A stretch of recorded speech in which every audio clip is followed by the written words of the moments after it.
Welcome to the Dance to Heal podcast. I'm your host, Jenny C. Cohen. Join me as I share stories of how life is a dance. I'm a cancer survivor, mother of two, and an award-winning performer who found that mind and body-connected movement is vital to healing in a way that is safe and tailored to your life.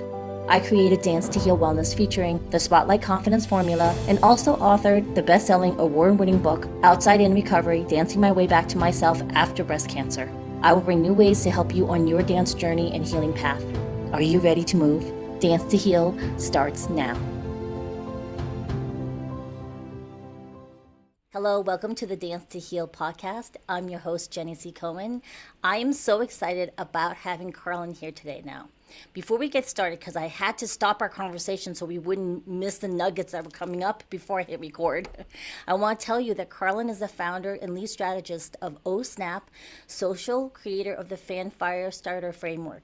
Here's the thing though, I'm here because I really want her platform around Expert Excellence Engine, which is a strategic program for nonfiction authors and thought leaders who finish a book and then think, well, now what? I was in that same boat, folks. In 2023, I launched my nonfiction, which I didn't even know what that meant at the time. I mean, I love library books, but I didn't know. I just wrote a book about my post-breast cancer journey and how I had to pull myself out of the hole of survivorship into thriveship. And I spent a lot of money through a reputable. At the time, I didn't even understand what hybrid publishing was. I didn't know that I was actually going to be coming, with their help, publishing a book under my own account on Amazon. I didn't understand any of that. And I kind of wish I had you, Karlyn, here, well, you're here now for people, but I wish I had you back in January 2023 to know what to do, because I've been floundering, trying to figure out what to do. But before we do that, welcome to the podcast, Karlyn. Thank you for having me. I'm really excited. And I also just want to say it's not too late. Like, you can keep it going. I agree.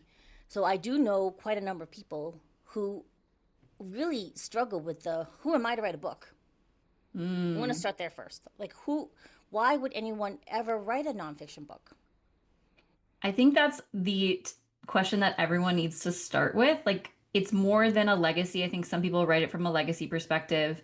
But more often than not, people just feel like they have to have the book to, achieve XYZ goal. For a while, in order to get access to a stage and, deliver keynotes and workshops and things like that, the book served as a key that opened that door.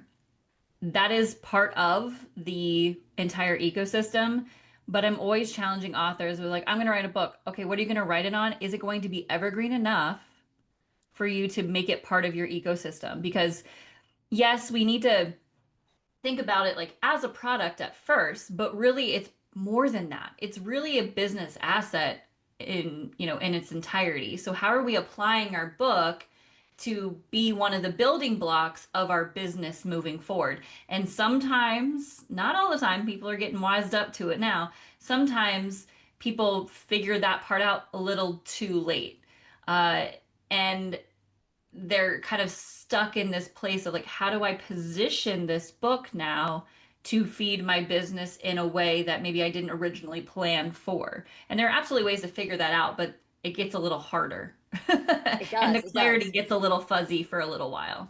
Well, I want to clarify my amazing audience. The reason why I have Karlyn on this interview is because she also is very well known for being a social media, and she owns a social media agency. And part of why people are successful is because they're actually known already as an authority when they publish the book. So they have this wide-ranging audience, and a lot of us don't have the audience at first, and we're struggling to justify the expense or time or energy in writing a book when I swear to God, y'all, every one of us are our own Oprah shows. If people knew what was really happening behind the scenes there's no one with a boring life.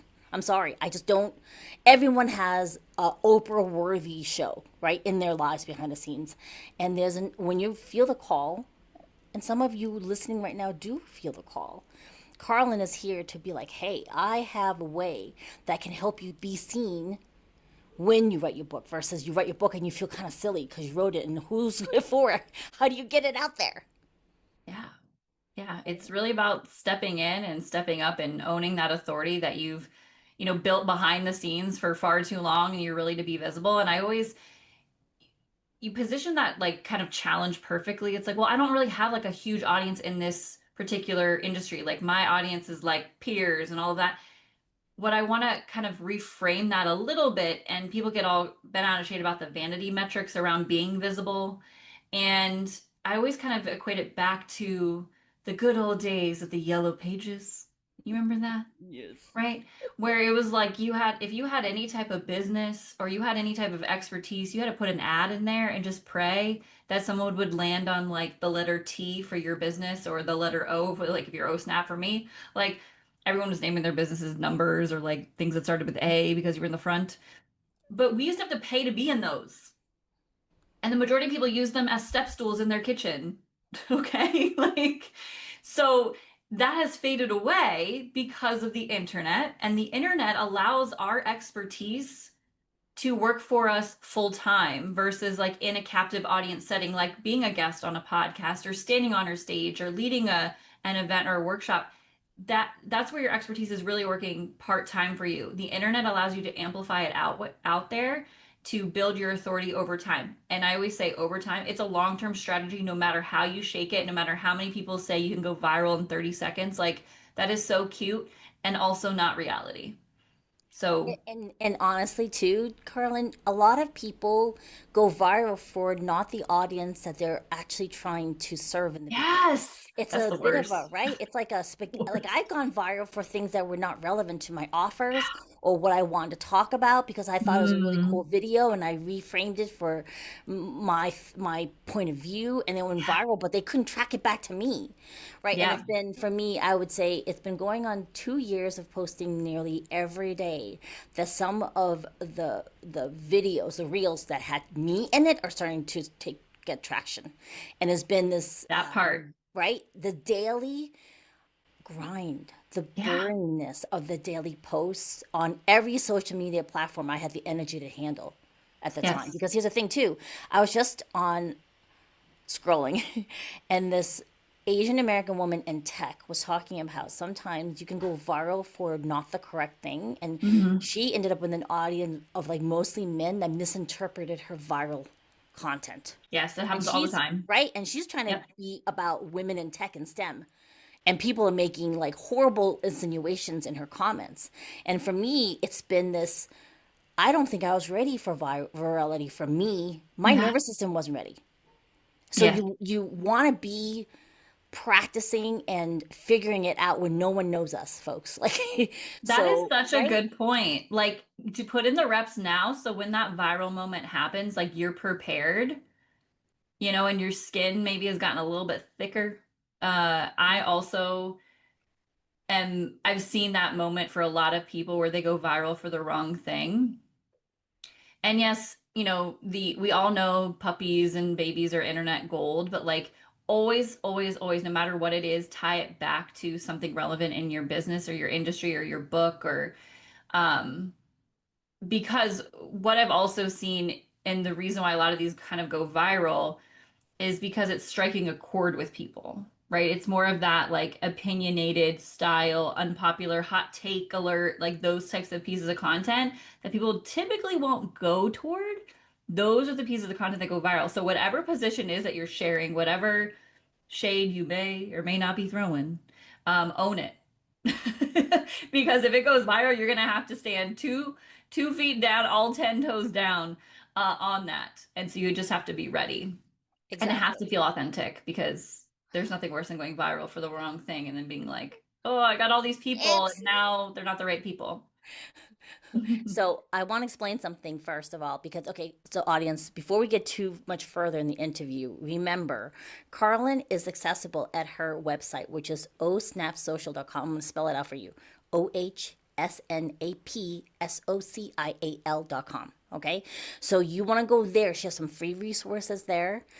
Like for me, I've through many mentors on Instagram and LinkedIn and TikTok and Facebook, I've started to finally understand a tiny bit about the algorithms or what they Mm, go when you click on a reel and it tells you insights about like who is really watching. Are they followers versus non-followers? Are they male or female? What's the age category? What regions they're located in? Mm-hmm. Right? For me, it's been just this really interesting thing. Like sometimes Instagram will be like, your audience is usually on between 12 and 2, Monday, Tuesday, Wednesday, Thursday, Friday. And I post and I get nothing. But if I post at 7 p.m. on trial reels, my posts will hit 1,000 before I get to midnight, and then I make them public.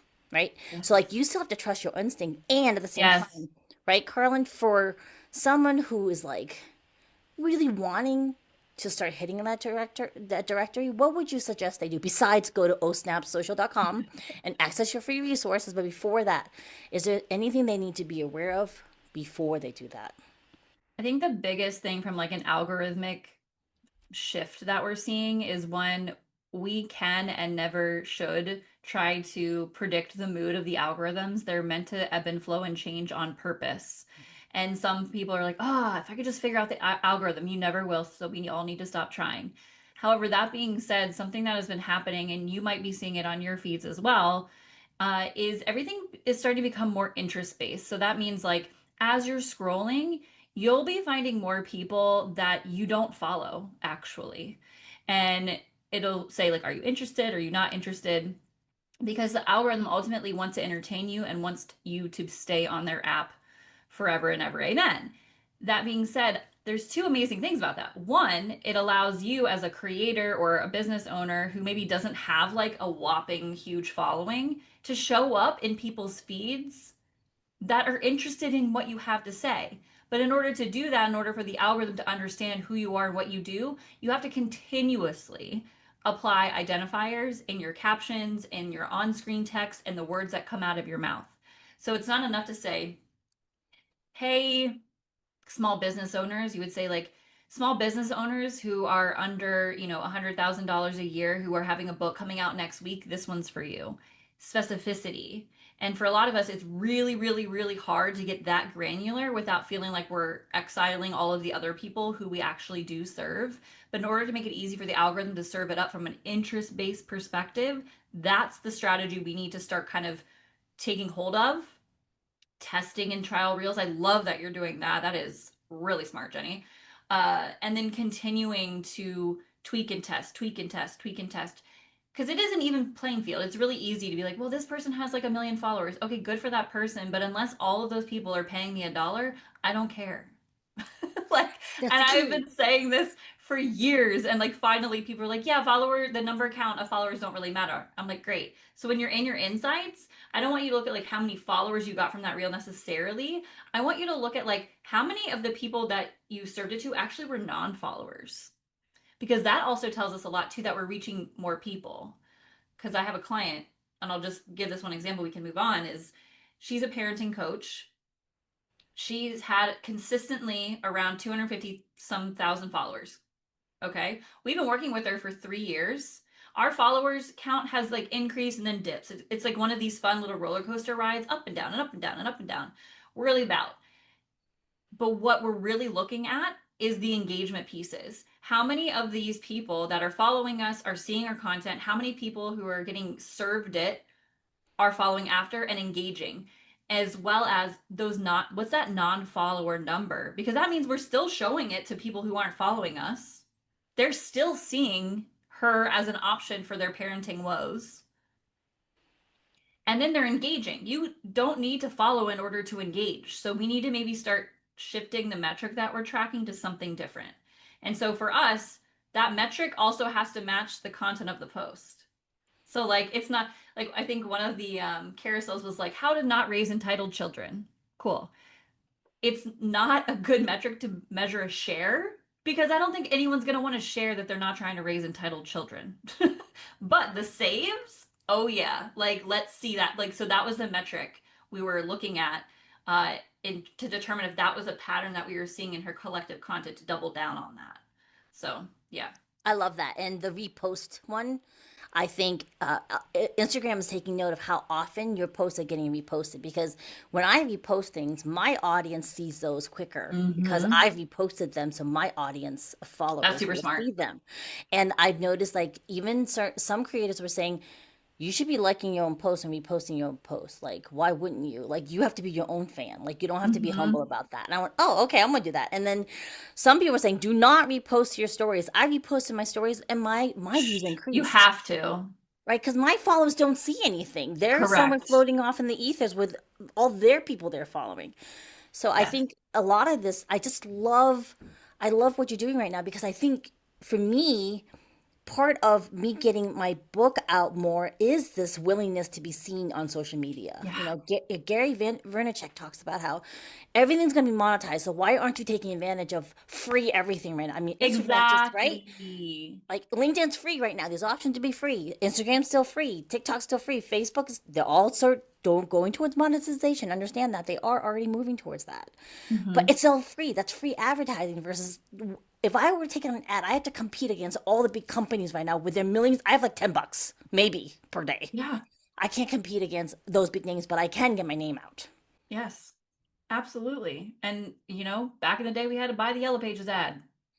That's right. So like today it's free and why wouldn't you show up? And I always tell people like when you show up, it has to feel in a way that feels authentic to you, but also know that if it's not video by chance, you got to figure something else out because video is the fastest way to build trust, period, and scene, like that is what's going to change the game for you. And like it doesn't always have to be talk to camera. It can be B-roll of you doing your thing or you dancing, right? Like it could be with like a word wall, right? Which is like that large chunk of text that you think no one has enough time to read, but they do because they watch the reel like 4 times in the 5 seconds that you have your content out there, which is the point. Yeah. Um, so yeah.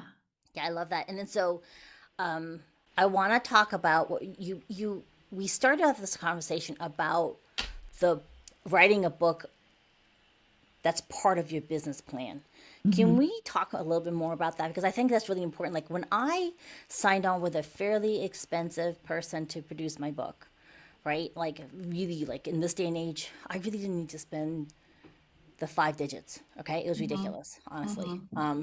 But I didn't know, so I was sold on the fact that through my book, that I could give my book away, and then no one reads it. By the way, okay, you give those books, no one's reading it. But I Yeah. was under the assumption they were going to read my book, love what I suggested, and then they were I was going to get sales out of that. That was how I was sold on this program. And for me, the process of writing the story was really important. I Mm-hmm. did a lot of like soul searching and healing through writing the book. So that's Yeah. number one. However, the business end of it, like how does give us an overview of the Carlin excellence engine approach to writing a book slash business thing with just a vague understanding because Yeah. I think some of us don't even understand what that means. I wish I had all the answers to this. Me too. I am also a student of this. I've seen a lot because I've worked with over 40 authors in my agency side of my business. Mhm.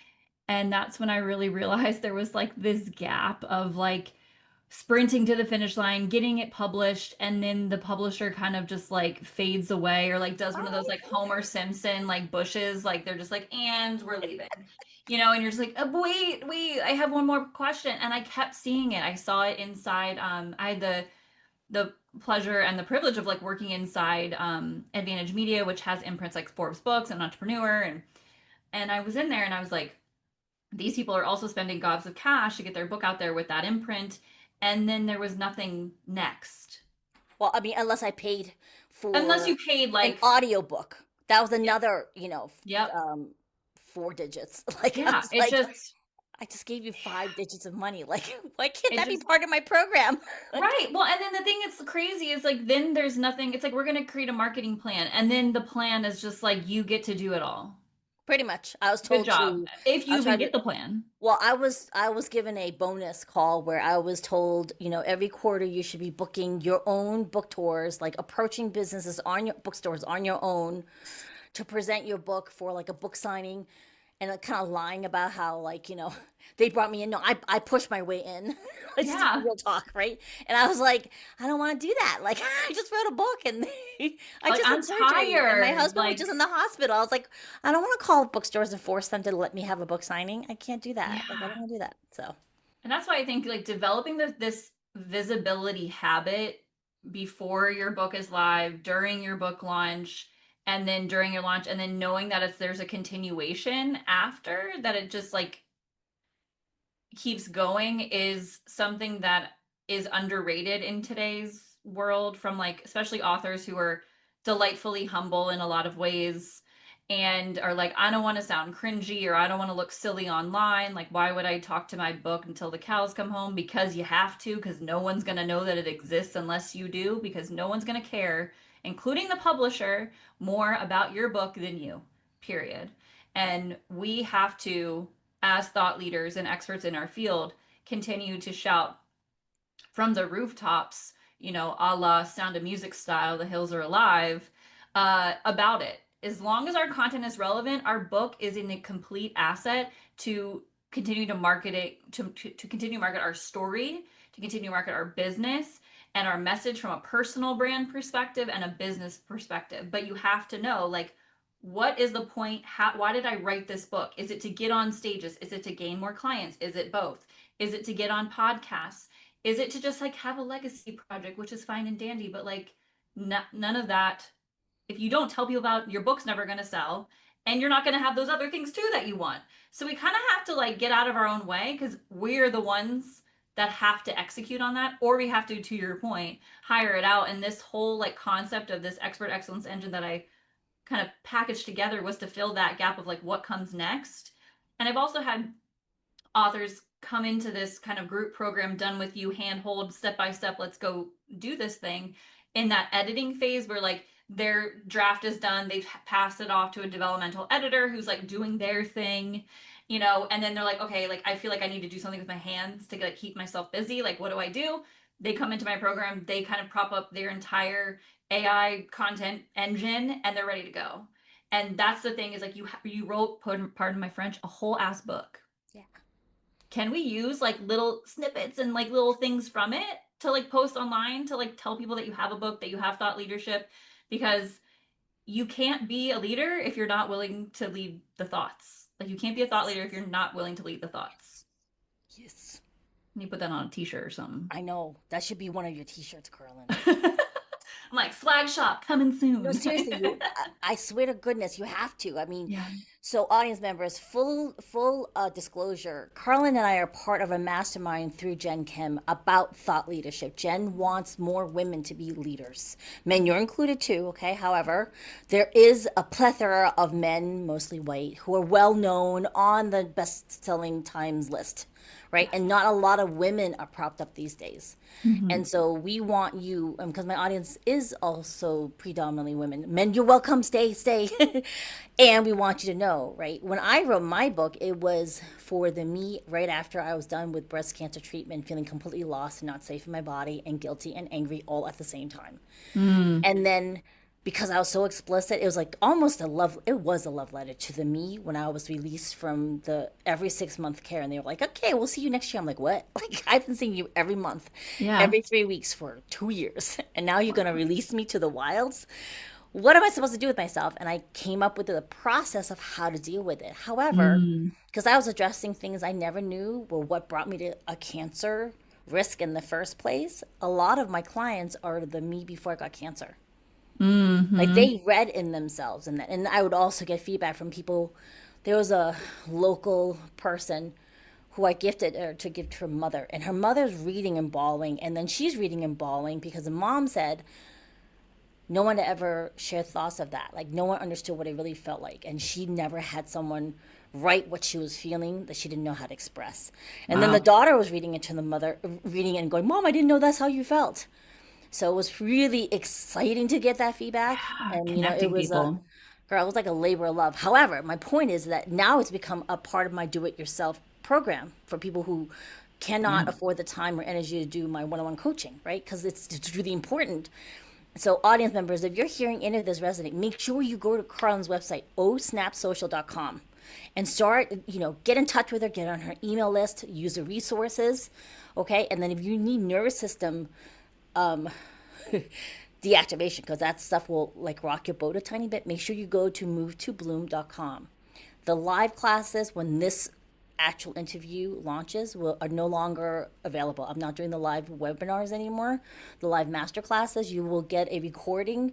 You'll get extra recording that gives the best of all my classes to you. And then you can book a call with me later. Karlyn, what are one or two things that prevents from people from starting the journey, like so they recognize the sign of writing a book? What are the two things or one thing that stops them that we want to address right now? I think, I mean, writing a book for me, I can talk about my experience because I'm in the depths of writing my own book right now because I've done like group ones, like a couple of those, and I have seen, I have heard all the stories, and I have a little bit of PTSD about it. So because I've heard people spending gobs of cash and then it just, psh, and I'm like, that's not gonna be me. I don't want that to be me. And I also feel like I've struggled a little bit with like creating a book because I'm in social media, digital marketing. It changes every time I blink my eyeballs. I need to make it relevant and evergreen forever. And so it took me some time to kind of have that clarity that it was always going to be about my framework that I have in my agency, my Fan Firestarter Framework. And that's what the book is on because it could be an author that picks it up. It could be a small business owner. It could be a speaker. It could be, I mean, it could be an academic who's like, how do I do this social media thing? They can pick it up, they can read through it. And the point of my book is one to get rid of the objections of people coming into my program and be like, you don't have a book, what do you know? I have PTSD is what I have from all of you giving me all of the knowledge that you've shared. So thank you so much. Um, that's what I have. Working with all of you beautiful people. And then the other side of that is kind of walking through the process of doing the book. I've uncovered a lot of the similarities of like vulnerability, of like ick, of like cringe, of all the things. And I'm right there with you. And it's going to be a journey. And I'm about to get my draft back. I'm working with a ghostwriter transparently, because if I were to write it, it would never be done. And I do have over 4 years worth of blog content that talks about my framework in various different ways. And so I really wanted it to be that easy read that someone could pick it up and read it from DC to Nashville, 2.5 hour flight, and get through it all. And then either know what they're doing next or reaching out and calling me. We're That's, gonna, yeah, Carlin, we're gonna have to have you come back when you launch your book to talk about yeah, specifically about your book because I think happy really, to. yeah, let's make sure we put a pin on that because as soon Yeah, as you're ready to launch, you come back and talk about it and we make sure that it launches with the book, okay? Because I sounds think it's good. really important. Like for me, I couldn't write the book because at that time I didn't Mhm. know that my chemo-induced menopause was giving me brain fog. I thought it was chemo brain, so I couldn't write. I Oh, had to orally dictate my book onto Word doc through wow. their mic thing. Their, yeah, your mic, the voiceover thing, and they would just write and then correct any of the grammar and submit that, and the editor fixed it. Wow. I couldn't write like So if I've y'all are only having excuses that I can't write things, used that, folks. Like seriously, it was that was the only way I wrote the book because when the first draft was due, was around the time my husband got into a terrible. He was biking on his bicycle, and a car tried to cut him off, and he hit his bike brakes so hard he flipped his bike because he's clipped in through his shoes, and he landed on his back and broke 12 ribs. And that one that sounds was when the first draft was due, and I was supposed to launch in December, and I couldn't do it because I was in the no. middle of nursing my husband with 24-hour pain medication throughout the night for like a week. So I couldn't put in my thing. And I remember, 'cause menopause is a whole new thing. You're too young, I think, to be dealing with it. For But like, I now, was but like, I feel like it's girl, knocking on the door. perimenopause is no joke. Yeah. We'll have to have a That's separate yeah. conversation about that. But like audience members, we've had guests about perimenopause and menopause. You want to make sure you start getting your base level blood work, so you at least have a base level a baseline to judge when you're starting to really drop certain levels and certain levels are climbing. And no, they're being more aware of that now, Karlyn. But Yeah.